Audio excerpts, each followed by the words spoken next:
All right. Hey, everyone. Thanks for joining our webinar today. Um, I think we can get started as people roll in, but we're really excited to have you with us today for your first 30 days with AI in Treasury with our guest, Tracy Knight.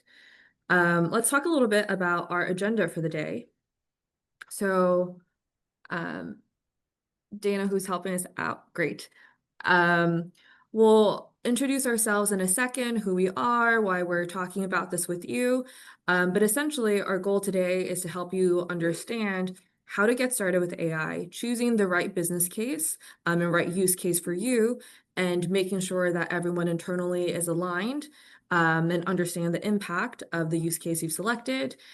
Going through your TMS vendor selection, how to choose the right tool for you, and how to validate if things will work well for you, and then arm you with what your first 30-day plan should look like as you onboard with the vendor, as you try things out, and really create change in your organization. Well, we have a great guest today who we'll introduce in a second, but save your questions for the Q&A. We'll save some time for at the end. And yeah, let's get started. So, Tracy, do you want to go ahead and introduce yourself? Sure, thank you. I'm Tracy Ferguson Knight. I am one of the founders and partners of Real Treasury. We are a consulting firm that helps companies choose the best technology for them and their unique requirements. I've been a practitioner, a vendor on the sales side, the implementation side. I've been a buyer of technology. So I'm well versed in kind of the whole landscape of it, and certainly happy to be here with you today, Emily. Great. Thanks, Tracy. Um, and hi, everyone. I'm Emily. I'm a product manager here at Nihilus. I'll introduce a little bit about Nihilus, perhaps. Um, Nihilus is an AI-powered treasury management system. We're built for companies who are juggling multiple banking relationships, oftentimes have multiple business entities. And our agentic platform gives you visibility and control by helping you with categorizing, analyzing, and forecasting your cash and alerting you to any optimization opportunities or any potential risk. So again, thanks everyone for joining our webinar today. Adopting AI in your org, we know can feel really daunting. Do you focus on automating cash reporting first, forecasting? What about risk management? Once you have the use case you want to tackle, how do you actually choose a solution that's going to deliver value for you without getting too complicated or making things too hard for yourself? So in today's webinar, we're going to break down how your treasury team can confidently navigate these critical first weeks as you're onboarding a new vendor. And so we'll help you figure out how to identify high impact use cases, build the right criteria to make the best choice for your solution, and then we'll give you a roadmap to make sure that you're set up for success. All right, so let's get started and chat a little bit with Tracy about how all this works. So Tracy, starting with the foundation, before getting into vendor selection, choosing tools, all that sorts of stuff, how can a treasury team actually assess if they're ready and if they want to have automation?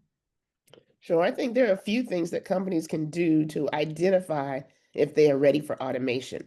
One is literally to sit at your desk or maybe other desk in the department and have someone objectively watch what you do. If you find that you're doing multiple things in a very repetitive way, day after day after day, if there are tasks that you do that are basically mindless, that don't require any thought or analysis from you, those are things that are ideal for automation. And so you can get started with some very basic automation, things like polling your banks and kind of getting your daily balances in. That's kind of the starting place for just about any finance or treasury department. Beyond that, you can move into setting your cash position or maybe determining how much money should move between accounts. All those are things that automation can easily do. Great. So, um, where do you find that the bottleneck tends to be in the Treasury team's current processes today? Um, where the bottlenecks are, I think it's around some of the core things that they do. Oftentimes, they end up saying things, well, it only takes me a few minutes. And they kind of write off the fact that they're doing the same work over and over again.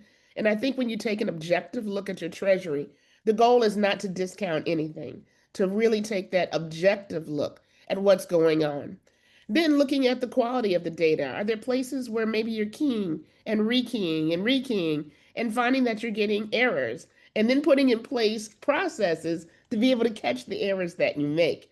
I'm currently at a company who has a lot of check and recheck and triple check and quadruple check because errors have happened in the past. So they put in places and processes to catch those, but it's certainly not an efficient use of time.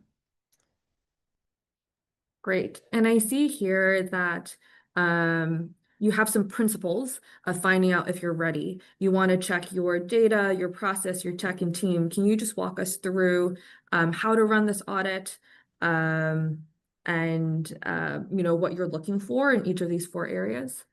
Certainly. As I mentioned before, I think you really start by kind of going desk by desk by desk and seeing what work is being done, seeing what is repetitive, what reports are produced, and then asking the question, why, over and over again. Why do we do this? Who gets it? What do they do with it? Are they using it in any kind of meaningful way? Looking at where you're passing information from person to person, or maybe where you're requesting reports or you're getting a lot of emails, you look to see if those are things that can be automated. Does one person need to key something into a spreadsheet or an email just to pass it to you for you to key that very same number again in one or two places? And so as you begin to really take a deep dive into your operations, you'll start to see countless places of inefficiency. And remember, the most exciting job to have is one where you get to think, where you get to make an impact from day to day, not where you're just keying and rekeying and rekeying.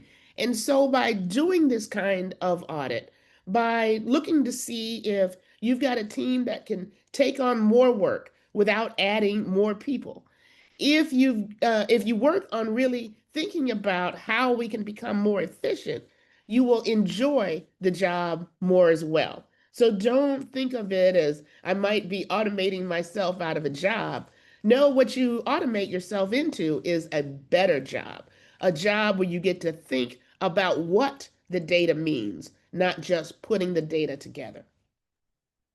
I really love that perspective. Let's say someone is looking at this readiness audit, they're taking a look at their processes and they're just thinking, wow, everything's a mess. I have the same set of data in multiple places. And I just feel like even if I want to automate a process, I might not have a process to automate. Does that mean I'm not ready for a system? No, not at all. I think you've got to understand what the possibilities are. And so if you have an idea of that yourself, then great. And you begin to call that difference between where you are right now and where you want to be in the future. What makes up how you fix that problem or how you make that change? That's the start of what I'm going to call a requirement, something that gets you from where you are right now to where you want to be. And so beginning to put together a list of requirements, those functions that are going to make the difference for you, is the very first step. Now, if you don't have an idea of what's possible, that's where coming to webinars like this make all the difference in the world so that you can begin to understand what modern treasury systems do and how they do it and how they can make a difference. So as you open your mind to the possibilities, then you can see where you can get started. Amazing. Um, as we all know, the Treasury team tends to work with many other roles, with finance, with IT, with FP&A. Um, when they're thinking about running this readiness audit and who all the stakeholders are, who should actually own this process? Should it be the Treasury team? Should it be the IT team? How do you think about ownership and stakeholders here? Yes, I definitely think you should include stakeholders, but if the system is for the Treasury team or for the finance team who daily gets the information together, who's logging into bank portals and putting all that in a spreadsheet. That should be the primary owner, the department or team that's going to be using the system the most. But it doesn't mean you do it in a box. You definitely need to find out how other departments, other people impact you, and then how you impact them so that you're doing and finding systems and processes that benefit all of you combined. Sometimes these treasury management systems can provide such benefit even outside of treasury. And so when you include other people in your project, you really begin to understand the value that you can provide not just to your own department, but to others as well. So it's really important that you include them, but don't allow them to make the final decision. The people who are going to be using the system the most, that's who should be making the final decision. I think that's a great perspective. Oftentimes we see treasury teams and IT teams work hand in hand, but like you mentioned, the requirements should be set by the folks who are actually going to use the system and be interacting with it on a daily basis. And the IT team is there as a partner for you to make sure, everything compliance-wise and otherwise works with your team's policies. That's right. Um, Great. So everyone, we're going to send out a quick poll. We're really curious to hear where you guys are in your current selection journey. What do you do? What tools do you currently have? Let us know so we can make sure to speak about the most relevant information for you. So we'll give that a quick second. All right, so Tracy, as we get those responses rolling in, after we've done this readiness audit and we're ready to build a business case, we've identified some process or multiple processes that are very manual, like you said, repeatedly keying things in. It's high effort and takes us away from the exciting thinking work that we can be doing. How do I translate all of that into a credible business case and start building excitement internally for a new vendor? That's right. I think there are three principal categories that make up a business case. There's hard dollar savings, there's soft dollar savings, and then there's just opportunities. Things that maybe you can't put a dollar value to, but they have value, and you and everybody else knows that it has value. So, examples of those if you have a better forecast, and you are therefore able to start investing in maybe other fixed income products. Maybe right now you do nothing but either leave the money in the bank and let it go to maybe an overnight sweep, but maybe you should decide to be more proactive and use money market funds, or maybe start investing in CP or bonds or a variety of other instruments. Well, if you're able to increase your interest income, that is a hard dollar value. And so that's the first thing that you can include in your business case. The same thing happens on the debt side. If you are able to reduce your idle balances because you feel better about what the future is going to look like, you have more surety and don't feel the need to leave as much money in all of your accounts overnight because of, just in case. If you're able to pay down your debt more, then that's a hard dollar savings. And so you want to start by including those numbers. Then there's soft dollar savings. Those are things like time savings. If you're able to cut down a half hour, an hour out of every day, the time that you spend logging into bank portals and putting those numbers into spreadsheets and manually creating reports that you send up the line, if those things can be entirely automated, you can't really call that a hard dollar savings because no Treasury Department is usually trying to fire anybody. So we're not trying to let you go. We're trying to utilize you in a better way. So we'll call those soft dollar savings, those hours that you can now allocate to doing something else that adds value. And then the third category are things that are hard to quantify, but you know they have value. That might be having your data in a database that can be easily searched and sorted so that you can see trends and make better decisions. So once again, that one's a hard one to say, I know what it's worth, but you know what it's costing you when you don't have it. And so those are things that you can include in the business case that you start socializing with management. Attending webinars like this so you can see all those possibilities yourself, and then maybe inviting other team members to do the same. That can also help you begin to get the buy-in. You don't want to start a project until you have socialized the idea with your senior management. They need to already be thinking about the benefits as well. So that way, when you start a project, you actually get to finish it, make a decision, have budget dollars allocated. Great. And for some of those hard dollar savings that you were speaking about, these metrics that you can anticipate being moved if you were to implement a certain vendor, um, are those things, can you maybe talk a little bit about um, uh, some more of like what those metrics could be and also if how you can track them post implementation as well? Okay. You certainly can have a variety of KPIs, and it's great to start tracking before you implement a system so that you'll have that comparison to both the before and the after. Some simple ones are average collected balances. When you look at your bank accounts and how much you're leaving in the bank accounts overnight that is available to you, that's why I say collected balances.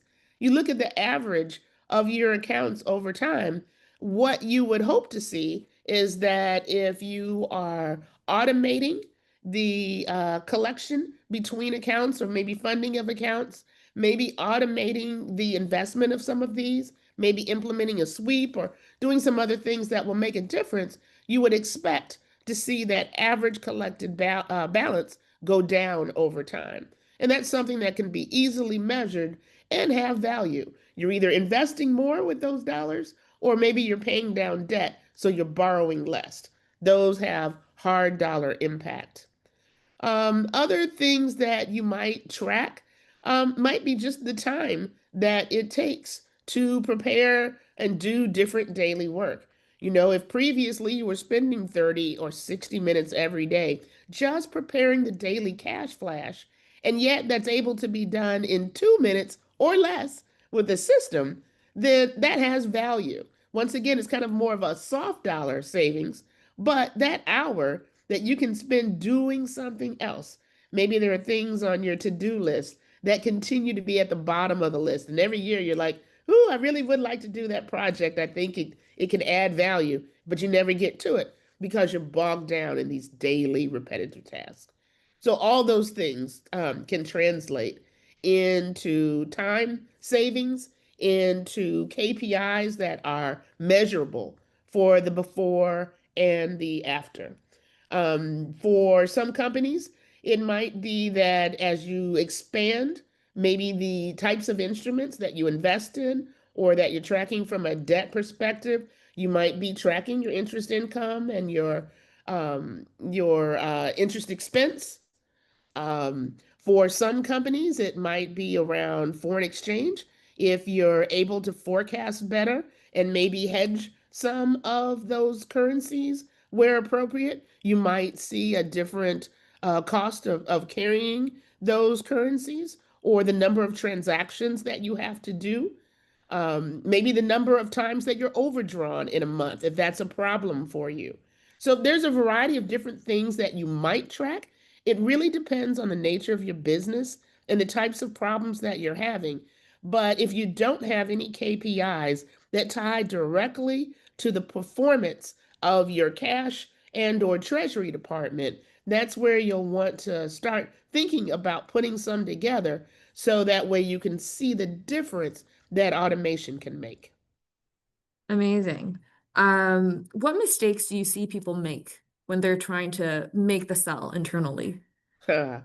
So the first mistake companies make when they are talking about acquiring some type of system is that I always call it, kind of hitting the easy button, like that commercial that used to be on TV, where you simply go with a system that you've used before or a name that you know because the salesperson calls you every other day.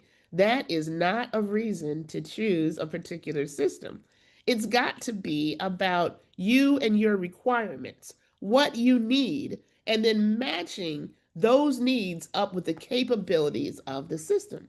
And when you do that, then you're able to talk about how the system can benefit you even better internally. You're talking about the savings that you're going to get, the time value, the different kinds of reporting that you'll be able to provide to senior management. Almost everyone in a manual environment has been asked for some new last minute report that you have to put together. And if you just are using Excel, you're scrambling, sometimes, especially if it's data that's kept in a variety of different spreadsheets. And then you put it all together and then you question yourself, have I made any mistakes? How do I verify that data? But yet, when you have a system, all the data in one place, an easy to use reporting tool built right into the system, you can respond to those better. You know that your data is consistent. If you built the report right, you know that if it calculated right before, it's calculating right this time too. So you have more confidence in the things that you provide. And so when you talk to senior management, you should talk about those instances in the past. Remember when you asked me for this report and it took me 4 hours to reply to you? This system is going to help me do that faster and better with better data, with more confidence. So that's how you begin to sell things internally. Yeah.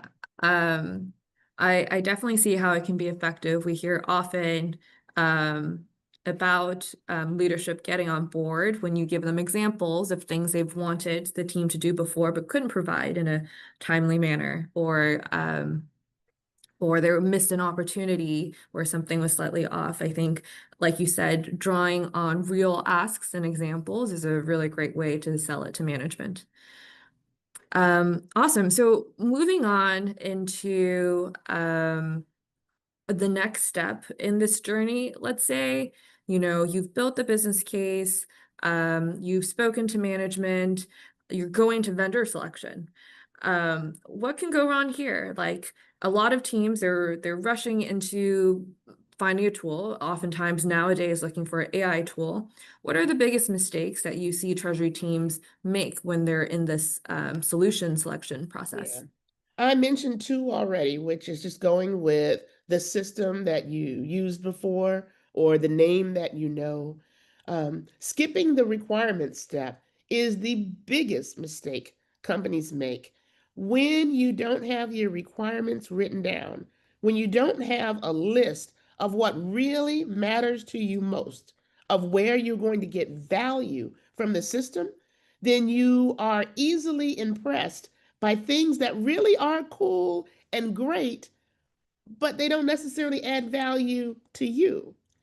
And so I'll give an example.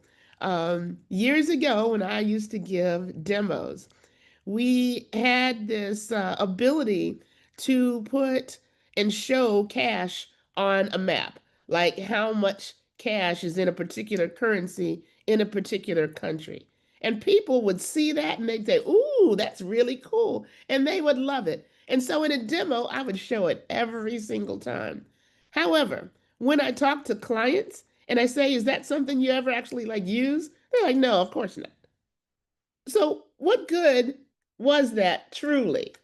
And so it looked good. It might have influenced you during the sales cycle, but if it's not something that adds value to your daily work, then it shouldn't have been something that you counted in your decision making.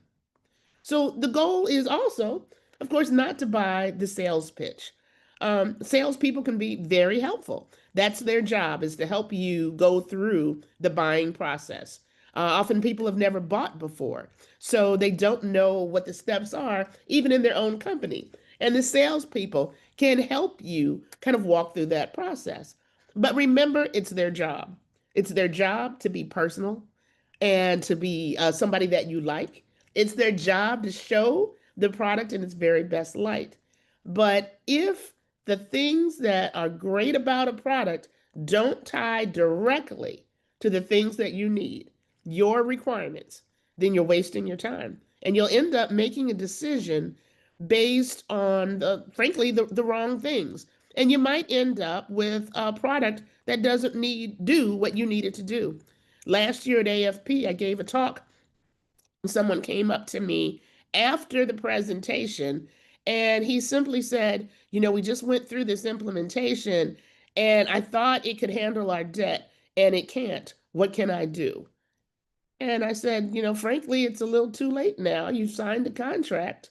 You had time to look at the product and vet the product. And I try not to make it sound harsh, but the bottom line is that is your job when you're going through the selection process. So have a written list of your requirements. Divide them into must-haves and like-to-haves. Any product that cannot do your must-haves, no matter how much you like them, no matter how much you like the salesperson, you should throw out and stick to the products that can do your must-haves. Now, when it comes to like-to-haves, you can look out a little further and see what the roadmap might be for that product. And if that product has a roadmap that they have delivered on in the past, then you find out that by talking to them and talking to references, if they have a habit of being able to deliver on the things that they say they will be able to do, you might buy a system that doesn't do quite every single thing that you want right now if you have the feeling and they tell you that they're moving in that direction and that they'll be adding it. But that's the difference between must-haves and like-to-haves. Must-haves should be just that, must have. Perfect. So one of the questions you must get a lot is probably around where AI fits in Treasury. So tell us a little bit about how to evaluate whether AI tools can actually be helpful, and what do you think about where AI can bring the most value add in a TMS? I am truly excited about the advances that AI is bringing to technology. Um, if you personally have been spending a lot of time utilizing the different tools, then you probably are pretty impressed by the things that you've seen. I usually write my own articles and posts, and I still do them the old-fashioned way by hand, but then I run them through ChatGPT, and it always makes everything I write that much better. And because it's gotten to know me over time, as it has been, it's had some training data, because I always, write my own first. So it's getting to know me and my style. It can pretty much write one without me. Now, I still don't do that. I still write my own because I know what I want to say, but it always makes it better. And I think that we're starting to see that very same thing in Treasury. My only caveat to that is that I still go back to your requirements. If there's an AI tool in some application that does something great, but it doesn't personally help you advance in the things that you need to do, then you shouldn't count that in your selection process. So, where we're seeing AI most commonly in Treasury right now are around transaction categorization. If you've got your old Excel spreadsheets where you've been putting every transaction that happens into the bank into a particular column so that you can give that to the accounting department, then that's essentially you've been doing it manually, categorizing all the data. Well, that's what AI can do, even without needing to build every single rule. If you've ever implemented a system in the last, 20 years ago, even sometimes 30, I'm going back quite a while, then you probably built a whole lot of rules and had to manage them. But if you've got data that the system can be trained on, then that's no longer necessary. Not only that, but as things change, the system can make those changes for you automatically. So that is a great application of AI where many of us can remember the many, many hours we've spent trying to categorize transactions and figure out why one's not working, like what we've got in the wrong order. And one of the areas that has been touted to benefit from AI the most has been forecasting. And I think what we're seeing is movement in that direction. I don't think the difficulty of forecasting has been solved. I think if anybody has solved it, we would all know. But what we are seeing are vendors coming much, much closer in categories that have a lot of data, which typically are AR and AP. And if you have a good data source like your ERP, then AI is able to take that large amount of data and forecast better than you and I could manually. And in fact, not just for AR AP, but the more data you have access to, the better that forecasting can get.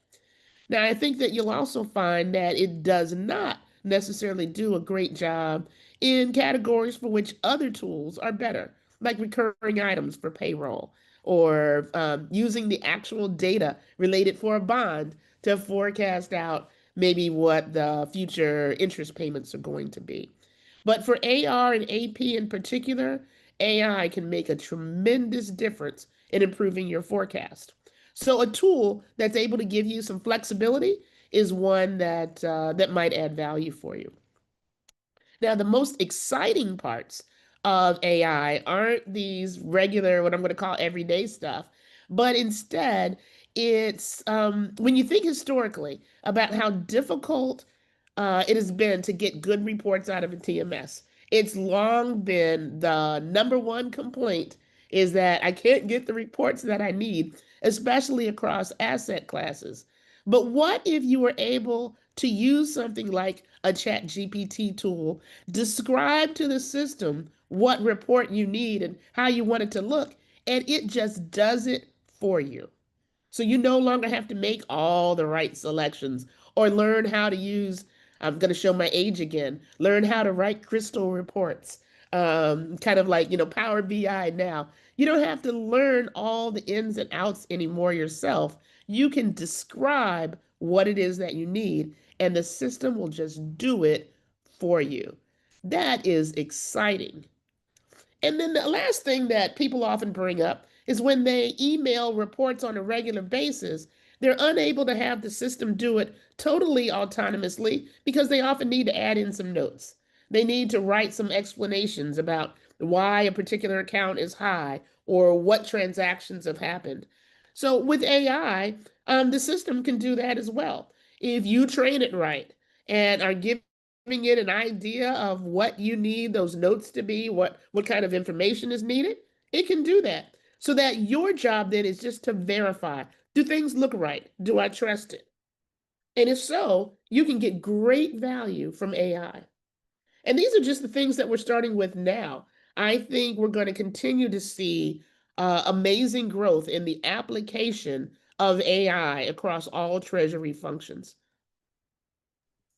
Awesome. It's great that you have a really optimistic perspective. Obviously, we do as well. So, Tracy, if you had to break down everything that we spoke about into like a 30-day plan for any Treasury team, what does it look like?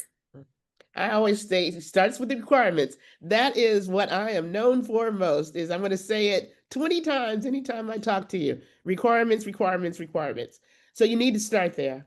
And so that means you need to do that look of your department, objectively look at the things that you do, identify what are some quick and easy wins that you can get by automating some pretty basic things.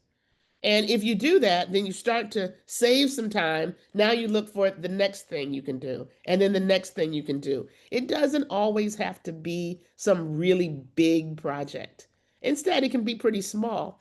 And I think you'll find with modern systems like Nihilus, they are fast to implement. They are fairly inexpensive comparatively to what you might have heard 5 or 10 years ago. So you don't have to think about it as being some big, huge project that's going to take the next year of your life. Instead, think about those quick wins that you can get from your what? Written requirements and kind of order them in the way that you'd like to accomplish those various tasks, and then get started. I think that's one of the main things I would say is get started. You don't want to sit on the sidelines of AI and this revolution that we're in the middle of right now. If you personally haven't been using Chat GPT or any of the others, I think you're missing out. And it's really important that you understand how these systems work and how they can benefit you, so that as they get embedded in TMSs like Nihilus, you know how to ask it to do the right things. You already know how to write the right prompts to get the kind of results that you want. So I just say, get started. Write those requirements, get started. Write those requirements and get started. Awesome. Thank you so much, Tracy. And for everyone who sees the slide, there's a QR code there that will take you to a previous webinar that we did walking you through what your AI Treasury playbook can look like, gives you some more information on making that sell internally, as well as some prompts if you want to, like Tracy said, get your hands dirty with some AI work of your own. It gives you some examples that you can use there. Great. So, Tracy, we have some time left for questions, and we have a few that came in. Someone asked, one of the difficulties that they face when automating a process is the upfront amount of time that it takes. How do you balance the commitment with a limited headcount and time constraints where you and leadership don't always see immediate benefits? I don't think there's any way around some of the time commitment required. I never try to minimize that when I talk to companies. Um, there is a period of time when you have to do the very processes that you do now and overlap them with the new system so that you can compare results, validate results, ensure that the system is set up in the way that works for you best. So I think what you try to do though is, once again, when you have your requirements and you find the right system for you, then you prioritize the work that needs to be done and match that up with your staff and your availability. If you don't have much time and you don't have many people to work on it, then you think about how you can augment that. That's what consultancies can help with, where we are able to either do one of a couple of things. One is you can have someone backfill behind you temporarily, where somebody else is doing the day-to-day cash positioning so that your time is freed up to work on the new project. And I always say it that way, as opposed to having a consultant work on the project and you just wait and have it handed over to you. I personally believe that it's really important that you know how to use your system inside and out. And you do that by being totally involved in the implementation, hands on. So you don't want anyone else to do that for you, hand this ready to go system over to you, and then you not know how it works. So I suggest having someone do a little backfill to help free up some time. Another way is just planning a bit of a slower implementation if you know you don't have the time. Don't say we're going to get the whole thing done in 30 days when you know you don't have a few hours every day to devote to it. Just plan on a slightly slower timeline so that you can accommodate your needs. And then finally, the other is to actually just allocate and just say for the next 60 days, I'm going to work a little extra. I'm going to do a little more. And that might mean that I'm putting in an extra hour or two a day. I know that's not the popular answer, but I believe it to be the correct one. I always hesitate to minimize the fact that it takes your time. No one else knows your business like you do. And so your time is an absolute requirement to get the system implemented properly. Great.